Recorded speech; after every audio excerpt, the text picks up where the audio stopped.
Sam was born on April 6, 2980 of the third age to Samwise Gamgee and Belle Goodchild.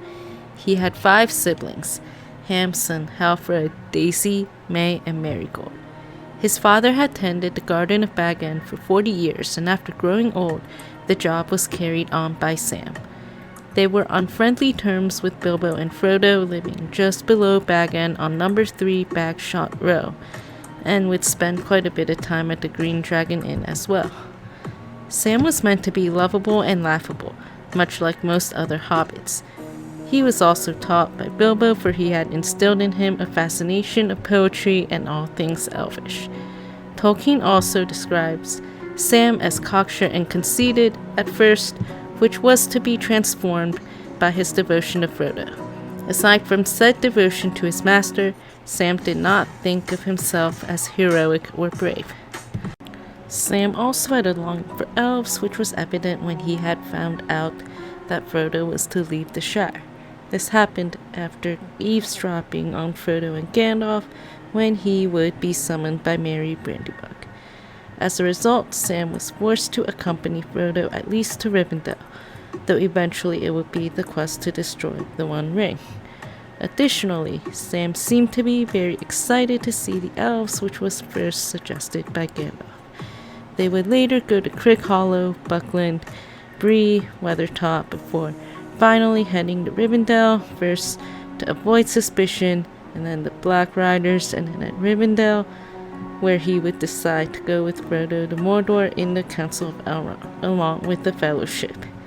And they will be going off to Moria, Lothlorien, and then, after reaching the Falls of Rhoros, Frodo decides to go to Mordor alone, but Sam would not let him, continuing to pursue him. "I'm coming too, or neither of us isn't going," he said. Thus, it would be Sam accompanying Frodo to Mordor. To their dismay, Gollum would show up at around the 3rd evening, since Sam and Frodo would have left the company, whom at the time seemed to be headed off to Minas Tirith. Frodo would start to show pity and compassion to Gollum. This would be due to having talked with Gandalf about him before they had left the Shire, much like Bilbo, who also showed the same pity and mercy. Sam was frustrated, as he didn't know what his friend and master was doing, because he simply didn't see Gollum as trustworthy. He stared at his master, who seemed to be speaking to someone who was not there. It is difficult to exclude pride and possessiveness for a devotion of those who perform Sam's services. In any case, it prevented him from fully understanding the master that he loved. From following him in his gradual education to the nobility of service, to the unlovable and of perception of damage good in the corrupt. However, this didn't seem to be any fault of his, as he could possibly just not have the understanding needed to show compassion to Gollum at this point before he would have any contact with the One Ring, especially in the instant of the Forbidden Pool.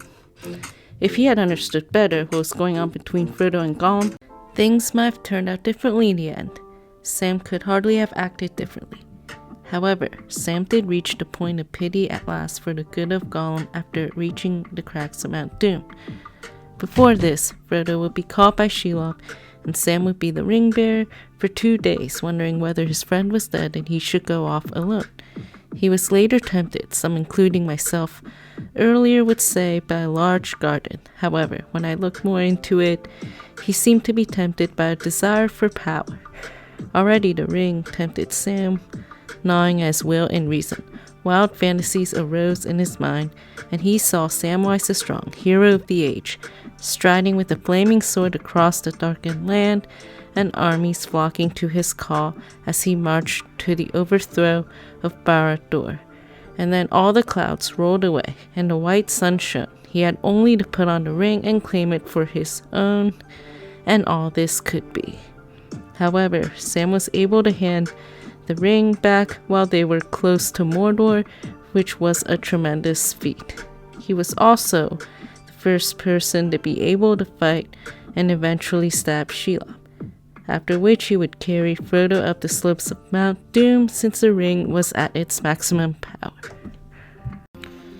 Out of Sam and Aragorn, Tolkien referred to Sam as a chief hero, comparing and contrasting his rustic love for Rosie to Aragorn's noble love for Arwen. But the highest love story, that of Aragorn and Arwen, Elrond's daughter, is only alluded to as a known thing. It is told elsewhere in a short tale of Aragorn and Arwen Undomil.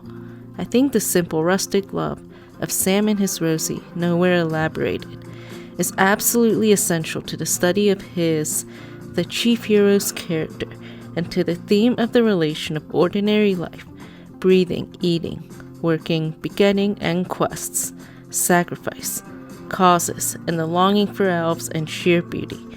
Thus, it would be an emphasis on simple lives of hobbits by putting Sam as a major focus, as he was a hobbit. After the ring went into the fire, Sam and Frodo were rescued by the eagles to Ithilien before they were crowned by Aragorn. Then they would go to the wedding and coronation of Aragorn and Arwen. Then much later, they would end up staying at Tom Cotton's in Buckland for a while before Bag End and Bagshot Row were restored. Then they would make their way eventually back to the Shire. Sam and Rosie would move into Bag End after the wedding on May 1st, 3020 of the Third Age, and they had their first child and daughter, Eleanor the Fair, on March 25th, 3021 of the Third Age, with whom he would later pass on the Red Book of Westmark too. Eleanor became known as the Fair for her beauty, as she had looked more like an elf maid than a hobbit. On this day, the Fourth Age began. 6 years later, Will Whitfoot would resign and Sam would be the mayor of the Shire. Frodo and Bilbo would go off to the Undying Lands with the bearers of the Three Rings, Gandalf, Galadriel, and Elrond. Initially, Sam was upset parting ways with his best friend, citing feeling torn in two. He wanted to stay loyal with Frodo, but also wanted to be loyal with his wife and family. However, he comes back from the Havens with a renewed sense of joy and had much to look forward to, and was indeed one and whole.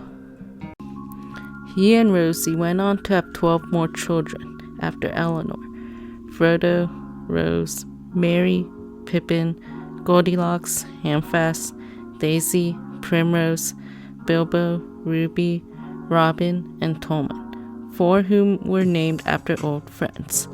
Sam would later become the mayor 6 more times, on 12, 19, 26, 33, 40, 47, and 55 of the Fourth Age, before resigning for good at the Free Fair on the White Downs. Sam would ride with his wife and daughter Eleanor to Gondor for a year after the third time. His wife Rosie passed on 61 of the Fourth Age on Mid-Year's Day, or the summer solstice, at the age of 98. Since Sam was also a ring-bearer for a brief period of time, he would go to the Undying Lands. Thus, on September 22nd, 61 of the Fourth Age, Master Samwise goes to the Tower Hills and would give the Red Book to Eleanor, kept by the Fairburns.